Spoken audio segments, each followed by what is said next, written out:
तर 2 प्रकारचे माझ्या डोक्यात शंका आहेत. एक म्हणजे काही-काहींना डिप्रेशन पण असतं बघा. म्हणजे माझ्याकडे एक मी बघितली एक मुलगी होती, तरुण मुलगी. तिचं पण असं खूप अतोनात वजन वाढलेलं. पण डिप्रेशन आणि सायकियाट्रीची 10-12 गोळ्या तिला चालू होत्या.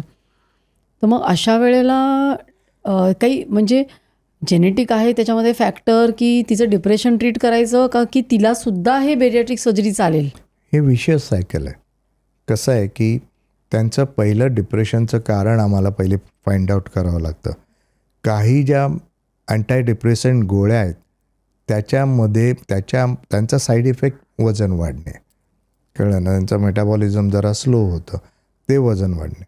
जेव्हा केव्हा असे पेशंट आम्ही एन्काउंटर करतो तेव्हा आम्ही त्यांच्या सायकॅट्रिस्टना बरोबर घेतो.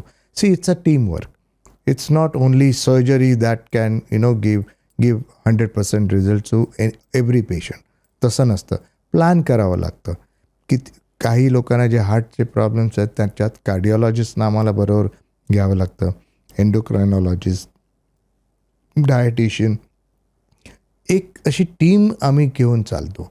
Of course we are the chief, पण त्याच्यानंतर ज्यांना बाकीच्यांना पण असं आता अशा आपण सांगितलेल्या पेशंटचं त्यांच्या सायकॅट्रिस्टना बरोबर त्यांना कॉन्फिडन्समध्ये घेऊन, पेशंटला कॉन्फिडन्समध्ये घेऊन ती ट्रीटमेंट प्लॅन करायची असते. त्यांना हळूहळू कमी करून त्यांच्या डाएट प्रोग्रॅम वगैरे देऊन आणि मग सर्जरी देतो. आणि मग त्यांना पोस्ट सर्जरी दोघांकडे फॉलोअप करणं म्हणजे सायकॅट्रिस्ट आणि आमच्याकडे फॉलोअप करणं अत्यंत जरुरी असतं. एकदा ते आणि सगळ्या पेशंटना प्रत्येक रोगातून मुक्त व्हायचंच असतं. त्यामुळे पेशंटचा कम्प्लायन्स पण चांगला असतो. हा आमचा रेग्युलर आहे. तुम्हाला माझी एक गोष्ट सांगतो की एक 19 वर्षाची मुलगी माझ्याकडे आली. ती स्वतः एकटी आली, कॉलेजमधून एकटी आली आणि तिने सांगितलं, doctor I want to undergo surgery. मी खूप केलं, सगळं केलं. 103 किलो वजन होतं. हाईटला तेवढी कमी होती, 5'1" की 5'2" होती. मला सर्जरी करायची. तर पूर्ण हिस्ट्री घेतल्यानंतर तिला सांगितलं, ओके ठीक आहे, 19 वर्ष आहे, तू ॲडल्ट आहे, प्युबर्टल एज पण पास झालेलं आहे, पेरेंट्सना घेऊन ये.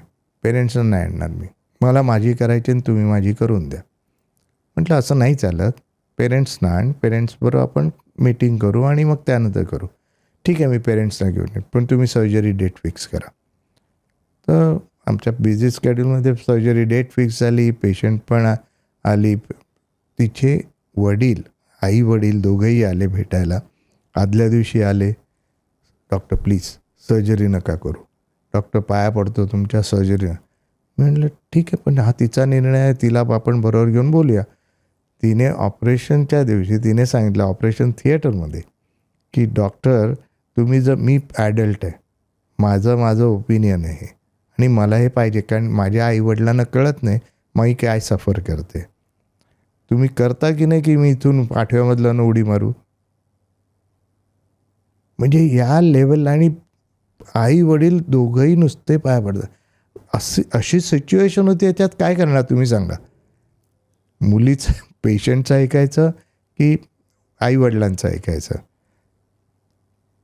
त्या दिवशी सर्जरी झाली. केन कारणाने आईवडिलांनी परमिशन दिली, सर्जरी झाली. जे वडील इतकं मला ते फोर्स करून नका करू, त्यांची 7 महिन्याने मी त्यांची सर्जरी केली. म्हणजे जेनेटिक होता तो प्रॉब्लेम. वडील जाड होते पण ते घाबरत होते. मुलीने जे धाडशी निर्णय घेतला, तिचा रिझल्ट बघून वडील आले आणि वडिलांची केली. असे खूप सारे मी अनुभव सांगू शकतो. एक बाई होत्या, अंधेरीला राहायच्या. 180 किलो वजन होतं. 180 किलो वजन. वय त्यांचं काहीतरी 62 होतं, 62. त्यांचं ड्रीम काय, त्यांना आजार होते, थोडे प्री डायबेटिक होत्या, हायपरटेन्सिव्ह होत्या, पण मला त्याचा काही प्रश्न नाही आहे. मी गोळी खाते, माझं diabetes maintain. High blood pressure आहे, गोळी खाते, आय एम ओके, मला काही प्रॉब्लेम नाही. फक्त मला थोडासा दम लागतो आहे आणि मला रिक्षात बसता येत नाही. मला रिक्षात बसण्यासाठी मला सर्जरी करून द्या.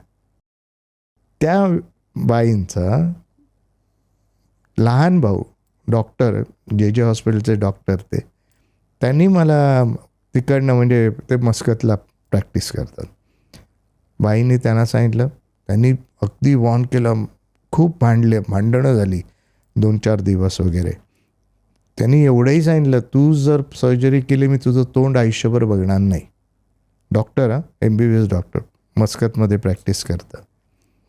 तर नाही म्हणाले, तुला माहीत नाही मला काय सफर, 180 किलो, मला माझं अंगाचं स्वतःचं हायजीन व्यवस्थित नाही ठेवतात.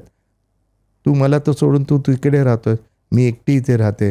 या बाईंचं लग्न नाही झालेलं, स्पिन्स्टर. तर त्यांनी मला सांगितलं, नाही नाही नाही डॉक्टर तुम्ही कराच. आम्ही सर्जरी केली. 8 महिन्याने तो भाऊ मुंबईला आला आणि या बाईला एअरपोर्टला घ्यायला गेला. ओळखलं नाही त्याने. बापरे, एवढं ट्रान्सफॉर्मेशन.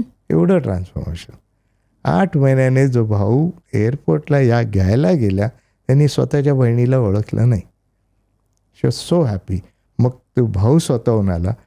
ही अंडरस्टूड की काय असतं हे बेरियाट्रिक सर्जरी. त्यांनी माझं लेक्चर ठेवलं. मग त्यांच्या कम्युनिटी, आणि 2 लेक्चर झाले माझे त्यांच्या हॉस्पिटलला ओमानमध्ये आणि त्यांच्या कम्युनिटीमध्ये. ही क्लिप शेवटपर्यंत बघितल्याबद्दल खूप खूप धन्यवाद. संपूर्ण एपिसोड बघण्यासाठी खाली दिलेल्या लिंकवर क्लिक करा आणि सर्व काही चॅनलला सबस्क्राईब करा.